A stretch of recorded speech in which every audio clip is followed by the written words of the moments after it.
హైదరాబాద్ లో మరోసారి ఈడీ సోదాలు జరుగుతున్నాయి. Vasai Virar municipal corporation scam కు సంబంధించి హైదరాబాద్ కు చెందిన వైఎస్ రెడ్డి ఇంట్లో సోదాలు చేస్తోంది. వాసై విరార్ మున్సిపల్ కార్పొరేషన్ లో టౌన్ ప్లానింగ్ డిప్యూటీ డైరెక్టర్ గా పనిచేస్తున్నారు వైఎస్ రెడ్డి. 41 భవనాలకు అక్రమ అనుమతులు ఇచ్చారని ఆయనపై ఆరోపణలు రావడంతో ఈడీ కేసు నమోదు చేసింది. బిల్డర్స్ తో కుమ్మక్కై అనధికారికంగా అనుమతులు ఇచ్చినట్టు గుర్తించింది. ముంబై, హైదరాబాద్ లోని అతని 13 నివాసాల్లో సోదాలు జరిగాయి. ఇప్పటి వరకు 35 కోట్లకు పైగా ఆస్తులను, 23 కోట్ల విలువైన నగలు, 9.04 కోట్ల నగదు ఈడీ స్వాధీనం చేసుకున్నట్టు సమాచారం.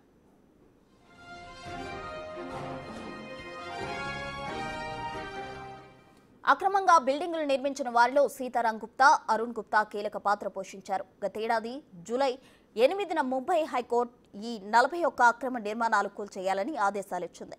బిల్డింగ్లు కొన్న కుటుంబాలు స్పెషల్ పిటిషన్ వేసినా దాన్ని డిస్మిస్ చేసింది హైకోర్టు. దీంతో బిల్డింగ్లను నేలమట్టం చేశారు అధికారులు.